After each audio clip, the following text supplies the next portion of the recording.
Hi everyone, welcome to Daily Current Affair MCQ.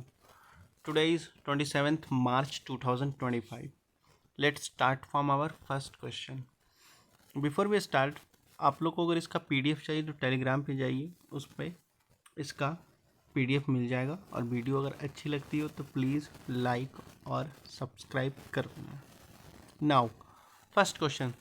Which of the following statement are correct in the respect of non-performing assets? NPA की बात कर रहा है, ठीक है, जिसको हम नॉन परफॉर्मिंग एसेट्स कहते हैं, ठीक है.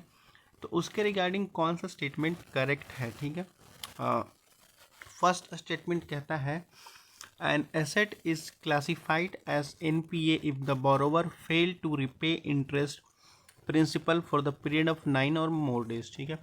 कहता है कि किसी भी अकाउंट को हम एनपीए तब घोषित कर सकते हैं जब क्या कह सकते हो कि जो अकाउंट होल्डर होता है वो लोन लेता है और उसको वापस चुकाने में, इंटरेस्ट चुकाने में, और जो भी इंटरेस्ट और या प्रिंसिपल है जो भी चुकाने में 90 दिन से ज़्यादा समय लग जाते हैं उसको, तो उसको हम एनपीए घोषित कर सकते हैं. ये आपका फर्स्ट स्टेटमेंट कहता है. Now second statement, NPA only include loan given to the corporate entities and do not apply to individual loan. NPA जो हम लागू करते हैं केवल कॉर्पोरेट एंटिटीज़ को ही लागू कर सकते हैं, किसी इंडिविजुअल अकाउंट होल्डर को नहीं कर सकते हैं. ये आपका दूसरा कहता है. Third one is the provisioning coverage ratio, जिसको पीसीआर कहते हैं, measure the extent to which a bank has provided fund to cover its NPA, ठीक है. कहता है पीसीआर जो है मेजर करता है कि which a bank is provided fund to cover its NPA, कि कौन सा ऐसा बैंक है जिसने ये प्रोवाइड किया एनपीए कवर करने के लिए. ओके, तो बताओ इसमें से कौन सा स्टेटमेंट करेक्ट है एनपीए को लेकर के. Look, the correct statement is, आपका फर्स्ट स्टेटमेंट करेक्ट है, सेकंड स्टेटमेंट गलत है, थर्ड स्टेटमेंट करेक्ट है, ठीक है.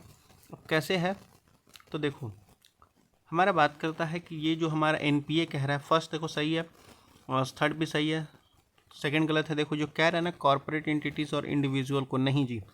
एनपीए हम किसी भी अकाउंट होल्डर पे लगा सकते हैं, चाहे ठीक है वो कॉर्पोरेट का हो, चाहे वो इंडिविजुअल हो, चाहे वो स्मॉल बिजनेसमैन का हो, स्मॉल कह सकते हैं इंटरप्राइजेस का हो, स्मॉल जिसका भी अकाउंट हो, मतलब एनी वेयर किसी का भी अकाउंट हो तो वो उस पर एनपीए लगाया जा सकता है, ठीक है. और कितना, 90 दिन, 90 दिन में कोई व्यक्ति या कोई एसेट, या इकोनॉमी की भाषा में एसेट कहते हैं कि कोई भी, ऐसे कर लो कि अकाउंट होल्डर, ठीक है, कोई भी अकाउंट से अगर उसका जो रिपे और इंटरेस्ट है, जो भी लोन लिया गया है या जो भी बोरोवर है, वो उतना पैसा रिटर्न नहीं करता 90 दिन के अंदर, और 90 दिन से ज़्यादा हो जाता है, तो ऑफकोर्स उनको एनपीए घोषित किया जा सकता है. ओके, नाउ तो इसका रिगार्डिंग कौन सा आपका करेक्ट ऑप्शन हो जाएगा, आपका ऑप्शन हो जाएगा सी, 1 और थर्ड सही है, सेकंड गलत है. Okay, now move to the next question. देखो सेकंड क्वेश्चन आपका कहता है जीएसटी के बारे में. Consider the following with reference the structure of GST in India, ठीक है. भारत में जो जीएसटी बनाएगी उसका स्ट्रक्चर को लेकर के कौन सा स्टेटमेंट करेक्ट है वो आपको बताना है, ठीक है. गुड्स एंड सर्विस टैक्स को लेकर के. तो देखो कहता है GST is A dual tax structure with levies by the both centre and state, ठीक है.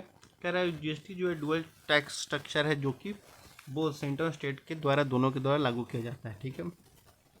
सेकेंड आपका कहता है कि GST council decision to modify the tax rate and exemption are legally binding, ठीक है. जीएसटी काउंसिल का जो डिसीजन होता है कि जो टैक्स में हम मॉडिफिकेशन करते हैं वो लोग, ठीक है, वो लीगली बाइंडिंग होता है. ये आपका दूसरा स्टेटमेंट कहता है. तीसरा स्टेटमेंट आपका कह रहा है कि GST network is a private own entity that manage the IT infrastructure for GST implementation, ठीक है. कह रहा है जीएसटी नेटवर्क जो है प्राइवेट ओन एंटिटीज़ है जो कि मैनेज करता है आईटी इंफ्रास्ट्रक्चर, जो कि जीएसटी इम्प्लीमेंटेशन करने के लिए, ठीक है. तो बताओ आईटी इंफ्रास्ट्रक्चर में, तो बताओ इसमें से कौन सा स्टेटमेंट करेक्ट है जीएसटी को लेकर के. So the correct option is a. Okay, only one, केवल ये फर्स्ट स्टेटमेंट आपका सही है, बाकी दोनों के दोनों आपके गलत हैं. Okay, now move to the next question. देखो हमारा थर्ड क्वेश्चन कहता है पीएससी के बारे में कहता है, ठीक है, पब्लिक अकाउंट कमेटी, जो आपको कह रहे हैं कौन सा स्टेटमेंट करेक्ट है पब्लिक अकाउंट कमेटी को लेकर के, ठीक है। तो फर्स्ट स्टेटमेंट है the PSC examine the account showing the appropriation of fund granted by the parliament for the expenditure of the government, ठीक है। कह रहा है पीएससी एग्जामिन करता है account showing the appropriation of a fund जो कि ग्रांट किया जाता है आपका क्या parliament for the expenditure of the government, सरकार के खर्च के लिए, ठीक है। तो उसके बाद सेकंड स्टेटमेंट कहता है minister can be A member of PSC, ठीक है। मंत्री, कोई भी मंत्री जो पार्लियामेंट का जो हमारे सेंट्रल मिनिस्टर होते हैं वो पीएससी के मेंबर हो सकते हैं। थर्ड कहता है a committee consist of a member from Lok Sabha and Rajya Sabha, ठीक है। कमेटी में जो मेंबर होते हैं वो बोथ लोकसभा राज्यसभा से दोनों से हो सकता है, ऐसा तीसरा कहता है। फोर्थ कहता है जो chairman of A PSC is appointed by the prime minister of India, ठीक है। जो पीएससी के चेयरमैन है वो राष्ट्रपति के द्वारा नियुक्त किया जाता है। तो बताओ पीएससी पब्लिक अकाउंट कमेटी को लेकर कौन सा स्टेटमेंट करेक्ट है, आपको बताना है, बताओ। So the correct option is, आपका स्टेटमेंट फर्स्ट करेक्ट हो जाएगा, थर्ड सही हो जाएगा और फोर्थ सही हो जाएगा, ठीक है। सेकंड आपका गलत हो जाएगा, ठीक है। सेकंड गलत कैसे हो जाएगा, देखो बात क्या करता है कि देखो जो कह रहे हैं ना minister can be A member of PSC, नहीं जी, मिनिस्टर नहीं हो सकता, ठीक है। लोकसभा राज्यसभा के मेंबर हो सकते हैं लेकिन मिनिस्टर नहीं होगा, ठीक है।